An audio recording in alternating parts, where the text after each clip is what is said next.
Hello, my name is Richard Brooks. I'm the CEO of a company called K International. K International are a language translation company based in Milton Keynes, England, 50-60 miles north of where we are now. Broadly speaking, we do two things. On one half of the business, we work for government, so we provide the government, such as the army, the police, health service, that sort of thing, with a secure translation service.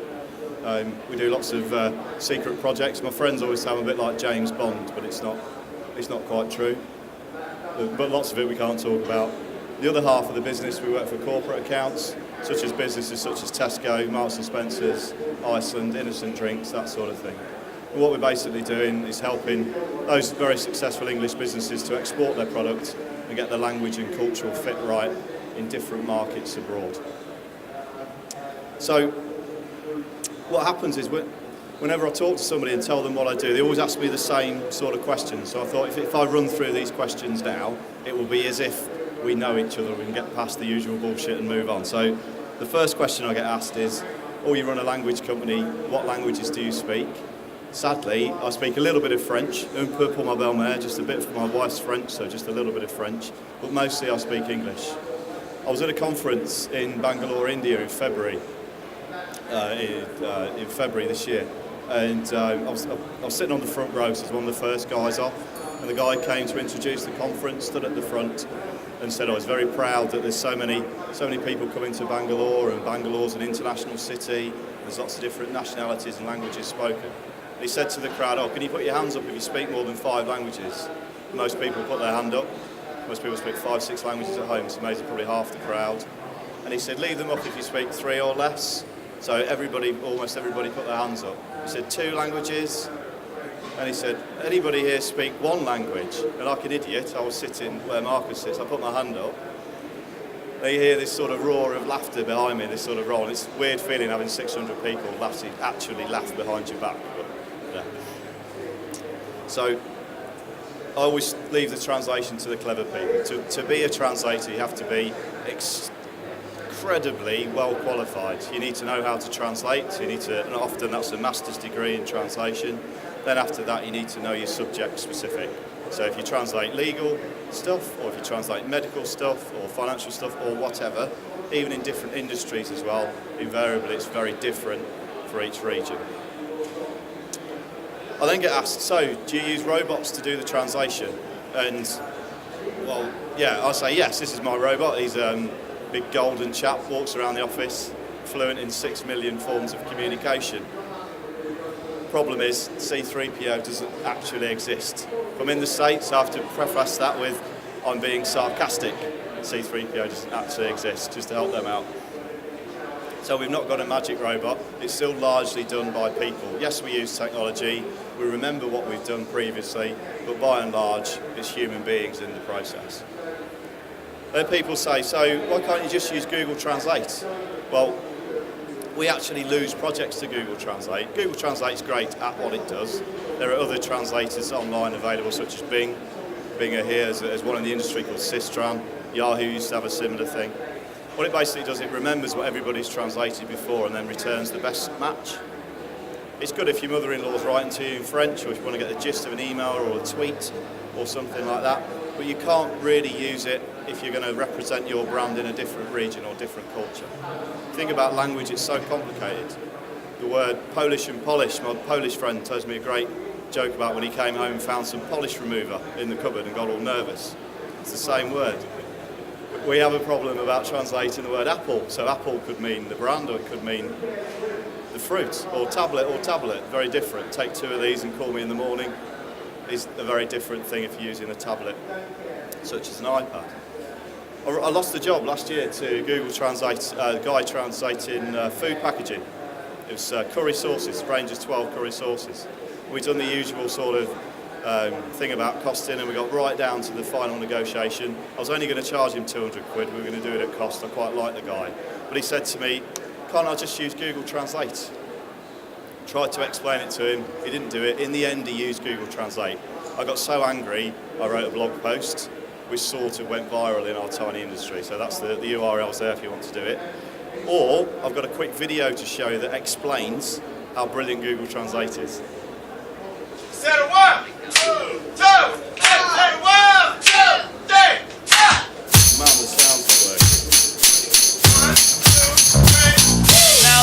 is a story all about. I'll explain it to you. That video, it's the Fresh Prince of Bel-Air song. So anybody over 35 will know about the Fresh Prince of Bel-Air. What this chap's done, they've got the lyrics and they run it through Google Translate. So he sings it first, then they run it through Google Translate, and then it goes back again. And you can see, if you get some English text, translate it initially into Chinese, get what Google outputs, and then translate that back into English, it's different. Now, it's different on certain things. Now, it's the same idea, but it's no good having the same idea if you want to represent your brand or communicate properly to consumer. So that's in there. If you get the slide deck after, you can click on that and have a look at it. So what's driving all this translation? Well, this is a slide from 20 years ago when I learned about economics. It's not that long ago. I was at university. This is the sort of thing we used to get taught. This shows what they've done here. They've got each country and made it relative. So they've either increased the size or decreased the size relative to GDP. So back in the old days, Great Britain was very large. Obviously the States is very large. Japan's very large. I like this because it's a bit like the Cholmondeley-Warner, the Harry Enfield start where England's absolutely enormous. And it's not really a sort of joke they did back then. But it shows us we're taught us this as managers, and say I'm 40 now, so say if I'm halfway through my career, I learnt this when I was 20, I've still got this written in the back of my head. Now, we used to do work all the time in French, English, German and Spanish. So basically we'd be translating for this area, so products would come over, we'd localise it for these areas here. We used to call it FIGs, French, Italian, German, Spanish. What's happened quite quickly is we'll translate 20, 30, 40 languages sometimes now. We did a project last year in 56 languages. So it's very frequent for us to do not just what we used to call Western Europe, but for the whole world. So the world's a big place. This is from McKinsey, this piece of research done, I think it was done in the year 2000, but it shows the centre of gravity, so the centre point for the world economy. So what they've done, they've worked out the GDP for each country, divided it by the surface area, and then weighted it. So you can see 1,000 years ago, the centre of the world economy was here.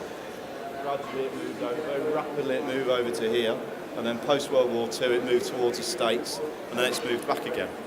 Why is it important now? Well, it's important now because this particular line is the fastest in history that it's moved. I worked it out yesterday, it's actually moving at 140 kilometres a year back towards the east. Somewhere here now, right in the middle of Russia, in terms of the centre of the global economy. So what's happening as the Far East develops at a much more rapid pace than we develop in the West, is drawing all that power and all that central focus over to there. HSBC wrote a report 4 years ago called about the top 30 countries in the world in the year 2050. This was updated a couple of years ago by Karen Ward when she presented the top 100 countries in the world in 40 years. That's a league table you can't see. I don't know if you can see this or not, but obviously China's at the top, US, India and so on. You can see this, the link's in there to download later on. I've highlighted a few so we can see which ones are moving. So if we were going to export or if we were going to look at particular regions which are moving quickly, these are the ones which I've picked out. It's one economist's view of the world, so it's not necessarily correct. It's just a prediction. There's some data later on which shows an absolute different view of what the world's going to look like. But you can see it in there. But what will happen is, instead of having, as we saw at the start 20 years ago, a few economies in the world driving the world economies, we've got 20, 30, 40s economies driving the world. And places like Nigeria are starting to really get switched online. It's also important because in the Harvard Review, in September's edition, front page was about exporting your strategy to any location. They had a 12-page special on it. And within that, they had a special about what's your language strategy, where they talked about what the lingua franca should be. So that's the language that you use in your business. So if you have a multi-regional business, what sort of language should you talk in? What should you communicate in? Believe it or not, it'll have a dramatic effect on the culture of your business and ultimately the bottom line, the amount of profit that you're going to make. It's a very good read if you're into this. If you're running multinational firms, I recommend getting that magazine. Now, we used to talk about BRIC economies. So we talk about Brazil, Russia, India, China. the phrase was coined in 2003 as a way to sort of shock us into thinking, well, the world isn't like Chumley Warner anymore, the world's developed and there's other economies outside of Western Europe and the States who are driving the economy forward. The problem is it's a bit old now, and if we look at each economy in that, so if we look at Brazil, they're largely dependent on commodities. We look at Russia at the moment is doing all sorts of crazy things. You have to think very, very carefully if you're going to invest any sort of serious capital in Russia at the moment, especially with the capital flight coming out. India has problems with governance, and China as well. China's bigger than all three put together, so China's the big one. So you wouldn't necessarily call economies BRIC anymore. It sort of makes me smile when I hear it because it's an old term. What we'd look at now, hearing this a lot where people say it's mint economies. So looking at Mexico, Indonesia, Nigeria and Turkey. Now this piece of research, which was done by Goldman Sachs, is different from the HSBC research because if you ask two economists, you'll get two opinions. And it's the old joke, if you lined all the economists up in a straight line, they still wouldn't reach a conclusion. Well, wrong. So this shows us Turkey, Nigeria, Indonesia and Mexico in the top 15 economies by the year 2050. So perhaps these are economies or regions that we've not thought about as managers or as entrepreneurs. So just to highlight that moving forward. What I wanted to do as well, to get an impression today of how large the world is. If you look at the UK economy, the UK population is probably 2% of the world. Now again, not so long ago, we used to think there was 5 billion people in the world. We were always taught that. I think when I was born, there was 3. When I die, there'll probably be 20, 25 billion people living on Earth. So what I've done here, I've highlighted each section that highlights a billion people. So the green's a billion, blue's a billion, and so on and so on. So we can see that. Now, thinking about it a little bit more, if I draw a circle on the map, can you guess what that circle represents? There's more people live inside that circle than live outside of it. So again, just as we saw from the McKinsey research where the centre of gravity is shifting back, it's quite feasible to think that the centre of gravity ultimately one day will be here. And we'll no longer have our privileged position in the West. Lots of our privileges are based on because of the privileged position of the dollar. Yesterday, seeing Bloomberg yesterday, they're going to start trading in the Chinese currency in Frankfurt. So they're no longer converting commodities through the dollar and out again. So as these things start to happen, the world currency was going to be the euro. If I spoke to you 5-10 years ago, I'd probably call it the euro, but you have to be mental now to think it's a euro, but there'd be other economies come on. As soon as commodities start to get traded in other things except the dollar, we'll see that shift quite quickly move over. It'll be a different world.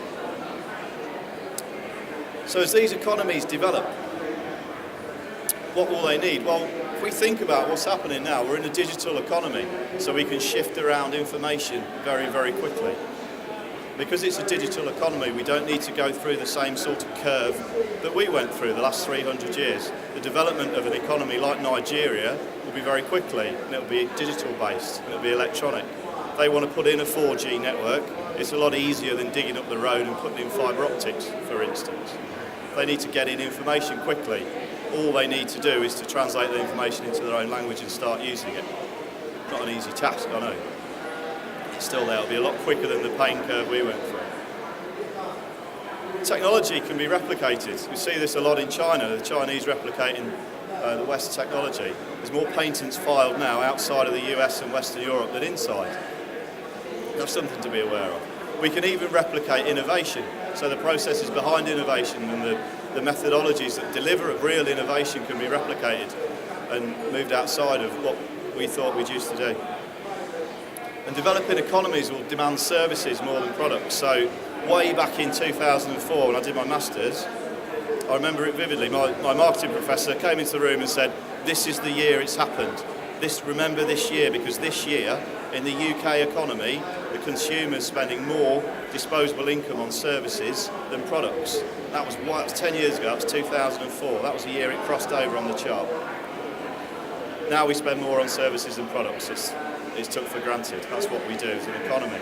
So we look at the developing world, they'll go through that thing quicker, and very soon they'll start to spend more on services than actual physical products. So we look at services, they'll start to demand, as their middle class gets more wealthy, they'll start to demand healthcare services, financial services, leisure services, education, things like that. We'll lose talent to the new economies as they need better managers and more qualified managers. What we'll need to do as well is to improve governance, especially in places like India where governance is a joke at the moment. They'll need to import this governance and look at how we run companies and how we run governments and things like that. So they'll export those processes as well. So the thing about this is if you're in any of these particular markets, you should be seeing dollar signs and actually helping. I want to help you guys to get into these markets and do that. So if we're shipping out these services to these new places, we can do it. There's tons and tons and tons of opportunity in these new things. Yes, I guess it's sad that we're moving eastwards, whatever. There's opportunities in the next 50 odd years to help those guys to develop.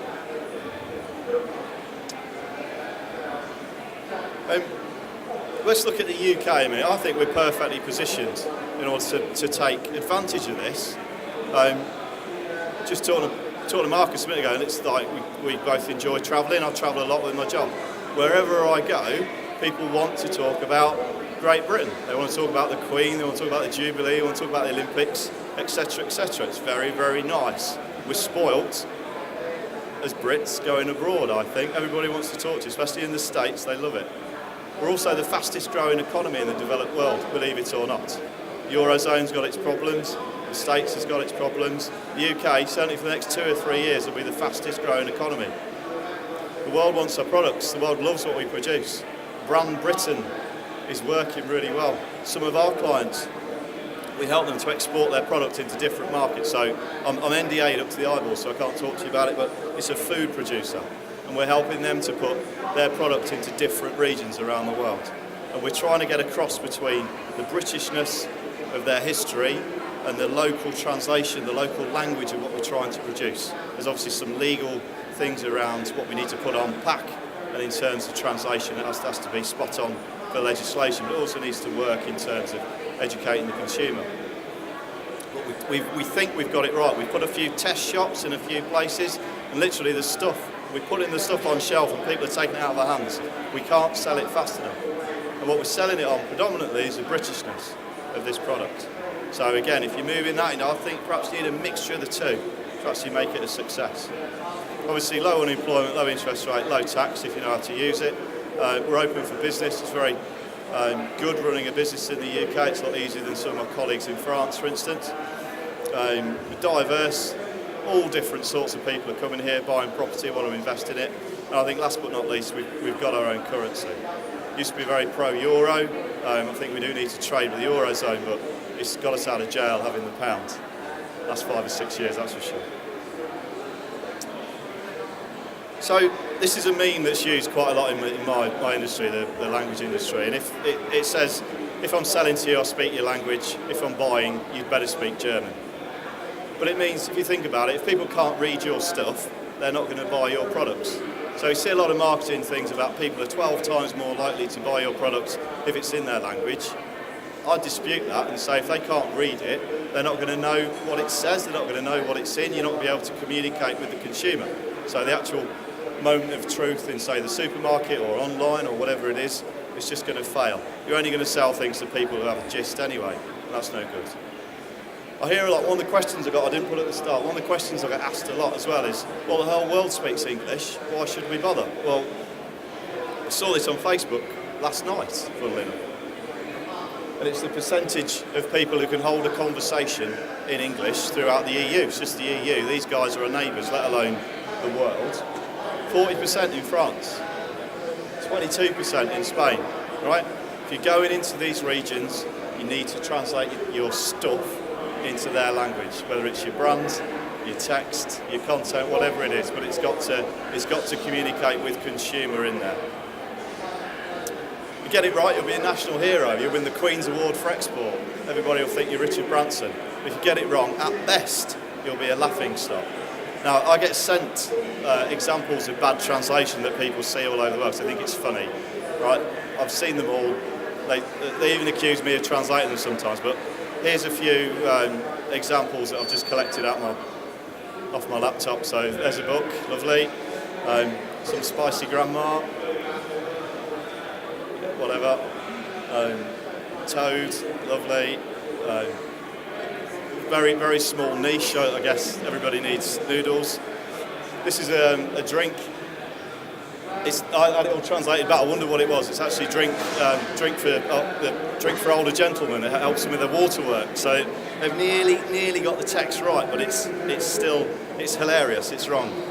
And my own favourite, pea cola from Ghana, which wouldn't go down very well. So if you are going to partner with a translation company, obviously I'm from a translation company, so I think it's essential. But then again, disclaimer: I am biased. Here's some top tips for doing that. So I'd say horses for courses. Pick one that fits with you is the top one. There's lots of us and we're all different to some extent. Some people specialise in some niches, some in others. Get to know the company. It's very important because what they're essentially doing is taking your product and then getting it ready for a different culture. Yes, there's a language element to that, but there's also a cultural issue to that as well. So they need to understand your target consumer, need to understand who you are as a business and your own ethos and ethics. Sometimes the actual vision will be translated. So although you may target a particular demographic in the UK or in America, that demographic may change because of culture as we move into different regions. That needs to be thought about. There's different vendors. There's some large companies, there's some small companies, there's some medium companies. I guess we're a medium-sized company. The small ones tend to work for the big ones, and the big ones tend to sub it all out to the little ones. So if you want to save some cash, you can cut out the middleman and move down. Some use tools, some don't. Most of the tools you can purchase. If you're creating content, I'd suggest that you have a content management tool yourself. Some of that will have a translation element built into it. You maybe utilise that and do that. A good partner, a good language company will actually help you to test your products in the market in which you want to go in. They'll have you think about it, they'll have a collection, possibly thousands of translators who are in country. So if we want to do, say, a focus group or a particular test for particular products or whatever, you can use that as a resource to test that, which can save you a lot of money moving forward. It's important to integrate them into your content creation process. And you see this so many times, but if you control how the content is created, the translation sometimes will be free, but it will sometimes, most of the time, be a lot cheaper than if you have no control whatsoever over the content creation process. So we're a big advocate of single source technology. So if you write something once, it's published on iPad, online, on print, or on whatever through the same copy. And then the translators can translate that copy and it automatically gets published in the different languages. If not, you start to format and create 20, 30, 40 versions of what you originally wrote, which can obviously, you can work out the cash flows on that. And I'm a big advocate as well about agile management. So if we're working on a large project, what we like to do, instead of just doing the whole project, planning it out, we'll get involved. So again, can't say the client, but we got involved with a very large food producer in the UK.